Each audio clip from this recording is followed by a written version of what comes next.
اکثر میں رات کے اس پہر کھڑکی کے پاس کھڑی آسمان کو دیکھتی رہتی ہوں، جہاں بکھرے ہوئے ستارے جیسے سب کچھ جانتے ہوں۔ میری خاموشیاں، میرے آنسو اور میری وہ باتیں جو میں نے کبھی کسی سے نہیں کہیں، کیونکہ اس بند کمرے میں میرے ساتھ ایک نہیں بلکہ 3 زندگیاں پل رہی تھیں، 3 ننھے وجود جن کی ہر سانس میری سانس سے جڑی تھی۔ میرے لیے پہلی بار ماں بننا کوئی خوشی نہیں تھی، ایک ایسا خوف تھا جو دن رات میرے سینے پہ بیٹھا رہتا تھا۔ ہر دن میرا امتحان تھا اور ہر رات میری ہمت کا حساب۔ میں اکیلے ان تینوں کو پال رہی تھی، بغیر کسی سہارے کے، مگر آج میں تھک چکی تھی، اس قدر کہ میرے ہاتھ میں زہر کی بوتل تھی اور دل میں ایک عجیب سی خاموشی۔ میں بالکل ٹوٹ چکی تھی۔ میں نے ایک نظر اپنے بچوں کو دیکھا، دل میں کئی سوال ایک ساتھ اٹھے، مگر میں نے وہ بوتل اپنے ہونٹوں تک لائی ہی تھی کہ عین اسی لمحے دروازے پر ایک زوردار دستک ہوئی۔ میں اپنے گھر کی سب سے چھوٹی اور اکلوتی بیٹی تھی۔ مجھ سے پہلے میرے والدین کے 3 بیٹے تھے، تینوں ماشاءاللہ بہت محبت کرنے والے تھے۔ ہمارے والد صاحب ایک کامیاب ڈاکٹر تھے اور ہمارا شہر کے پوش علاقے میں ایک شاندار 2 منزلہ مکان تھا، جس کے چاروں طرف ہریالی تھی۔ میں نے ہوش سنبھالا تو خود کو پیار کے سمندر میں پایا، ایک ایسا سمندر جہاں ڈوبنے کا کوئی خوف نہیں تھا۔ اگر میں کبھی گھر کے کسی کام میں ہاتھ ڈالتی تو امی کہتی تھیں، سونیا تم میری اکلوتی بیٹی ہو، تم صرف اپنی پڑھائی پہ دھیان دو، تم کوئی کام نہیں کرو گی۔ والد صاحب بھی اماں کی تائید کرتے تھے، ہاں بیٹا علم تمہارا زیور ہے، ہمارے چاروں بچوں کو تعلیم میں کسی سے پیچھے نہیں رہنا چاہیے۔ میرے تینوں بھائیوں نے اعلیٰ تعلیم حاصل کی اور بھائیوں کی طرح مجھے بھی شہر کی سب سے مشہور کالج میں داخلہ ملا۔ یہ کالج کچھ زیادہ ہی آزاد خیال تھا، جہاں لڑکے اور لڑکیوں کے درمیان بہت میل جول تھا۔ کالج کے پہلے دن جب میں گیٹ کے اندر داخل ہو رہی تھی تو والد صاحب نے میرے ماتھے پر پیار سے ہاتھ پھیرا تھا، میری بیٹی بہت بہادر ہے، اپنا دھیان رکھنا اور صرف پڑھائی پہ توجہ دینا، تم ہمارا فخر ہو۔ میں نے ان کی آنکھوں میں جھانک کے دیکھا اور اس وقت مجھے یقین تھا کہ میں زندگی میں کبھی اپنے والدین کو شرمندہ نہیں کروں گی۔ یہ وہ وقت تھا جب میں صرف سونیا تھی، نہ کہ 3 بچوں کی ماں۔ مجھے کیا خبر تھی کہ اسی کالج کے ماحول میں میرا دل ایک ایسی غلطی کر بیٹھے گا جو مجھے ان تمام پیاروں سے دور کر دے گی۔ میں ایک شہزادی کی طرح ناز و نام میں پلی بڑھی تھی۔ میرے لیے کالج کی وہ 4 دیواری کسی نئی دنیا کے دروازے کھلنے کے مترادف تھی۔ ماحول آزاد تھا، وہاں لڑکے اور لڑکیوں میں کوئی جھجک نہیں تھی، اور اسی نئے ماحول میں میرا دل نادانی میں وہ غلطی کر بیٹھا جس کی سزا مجھے ساری عمر بھگتنی تھی۔ کالج کے ایک ذہین اور خوبصورت لڑکے فہد سے میری آنکھیں چار ہو گئیں۔ وہ نہ صرف پڑھائی میں بہت آگے تھا بلکہ اس کی ظاہری شخصیت بھی بہت پرکشش تھی۔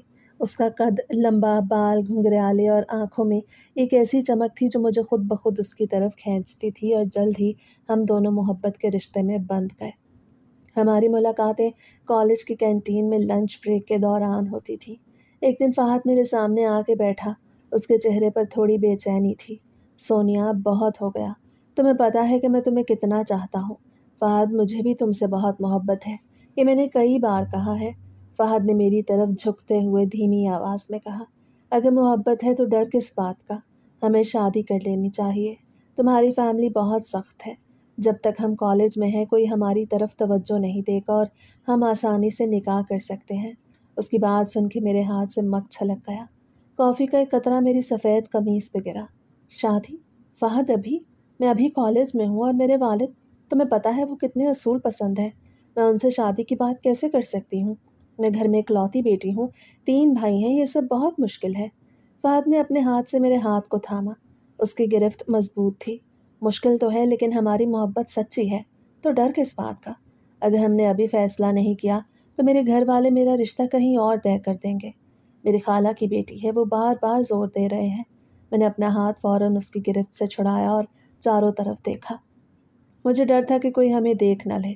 فہد تم مجھے ذہنی دباؤ میں ڈال رہے ہو، تمہیں معلوم ہے کہ مجھے اتنی چھوٹی عمر میں گھر والوں سے شادی کی بات کرنا ممکن نہیں لگتا، پہلے میرے بھائیوں کی شادی ہوگی۔ فہد غصے میں کھڑا ہو گیا، اس کا لہجہ سخت ہو گیا۔ کیا تم مجھے کھونا چاہتی ہو یا تمہارے لیے تمہارا لاڈ پیار زیادہ اہم ہے؟ میں تمہارے لیے سب کچھ چھوڑنے کو تیار ہوں اور تم اپنے باپ کے خوف سے باہر نہیں نکل رہی ہو۔ وہ دروازے کی طرف بڑھنے لگا، میں فوراً سیٹ سے اٹھی اور اس کے پیچھے بھاگی، کینٹین میں موجود لوگوں کی طرف دیکھے بغیر۔ فہد رکو، میں نے اسے کالج کے باہر گیٹ پہ ہی پکڑ لیا۔ تم جانتے ہو میں تمہارے بغیر نہیں رہ سکتی، مجھے تھوڑا وقت دو، میں کچھ سوچتی ہوں۔ فہد نے میری طرف دیکھا۔ اس کی آنکھوں میں اب بھی وہ اصرار تھا۔ وہ پیچھے ہٹا اور اپنی بائک کی چابی نکالی۔ کل، بس کل تک کا وقت ہے، مجھے کوئی فیصلہ بتا دو، میں انتظار نہیں کر سکتا۔ یہ وقت ہاتھ سے نکل گیا تو پھر کچھ نہیں ہو سکتا۔ میں نے نفی میں سر ہلایا مگر وہ وہاں سے چلا گیا۔ اس کے جانے کے بعد میں لائبریری کے خاموش کونے میں آ گئی۔ ایک خالی میز پہ سر رکھ کے بیٹھ گئی۔ میرے دماغ میں صرف فہد کی باتیں گونج رہی تھیں۔ ایک طرف ماں باپ کا پیار، میرے بھائیوں کا اعتماد، اور دوسری طرف اس کا پرکشش چہرہ، اس کا پیار، اس کی دھمکیاں۔ میں بے بس تھی، مجھے نہیں پتا تھا کہ میں اس کشمکش سے کیسے نکلوں گی۔ ہر روز یہی ہوتا تھا، کینٹین میں ملاقات، لائبریری میں چھپنا، اور پھر فہد کا بار بار مجھے فورس کرنا۔ میرے اندر ایک شدید اضطراب پیدا ہو چکا تھا اور میں اس محبت کی دلدل میں اور گہرائی میں دھستی جا رہی تھی۔ مجھے ایک راستہ چننا تھا اور مجھے نہیں معلوم تھا کہ کون سا راستہ مجھے تباہی کی طرف لے جائے گا۔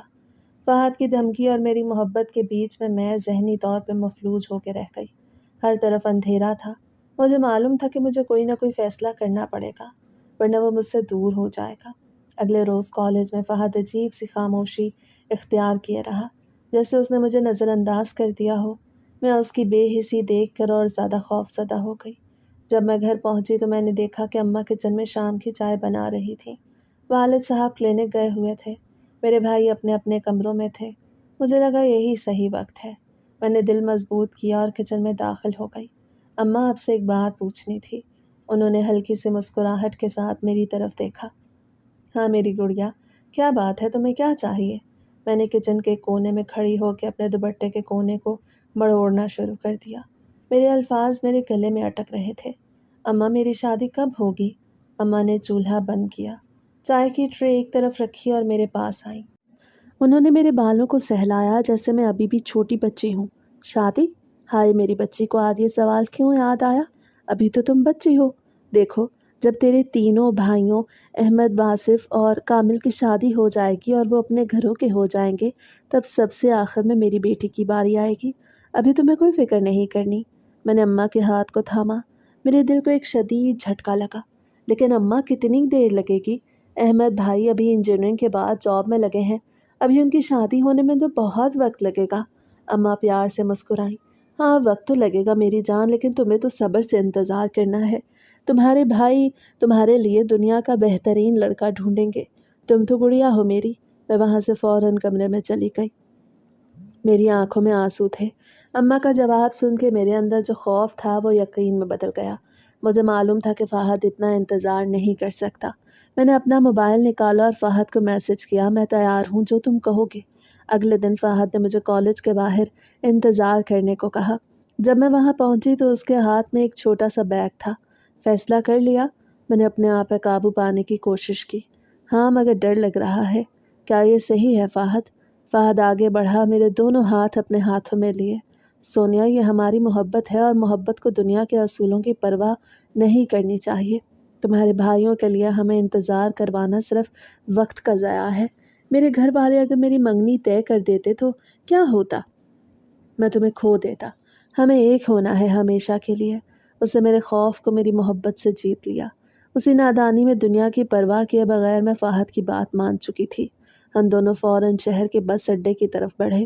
فہد نے میرے لیے 2 نئی شالیں خریدیں۔ ایک میری ماں کا دیا ہوا سب سے قیمتی ہار میرے بیگ میں تھا۔ میں نے مڑ کے بھی اپنے گھر کو نہیں دیکھا، اپنے باپ کو، نہ ہی محبت کرنے والے بھائیوں کو۔ بس میں بیٹھ کے ہم دوسرے شہر کی طرف چل پڑے۔ راستے بھر ہم خاموش رہے۔ فہد بار بار میرا ہاتھ دباتا، مجھے یقین دلاتا کہ سب ٹھیک ہو جائے گا۔ دوسرے شہر پہنچ کر ہم ایک مولوی صاحب کے پاس گئے۔ فہد نے انہیں ساری صورتحال بتائی، اپنے کاغذات دکھائے۔ مولوی صاحب نے ایک بار مجھے دیکھا، پھر فہد کو۔ نکاح ایک مقدس بندھن ہے، کیا تم دونوں اس کے لیے تیار ہو؟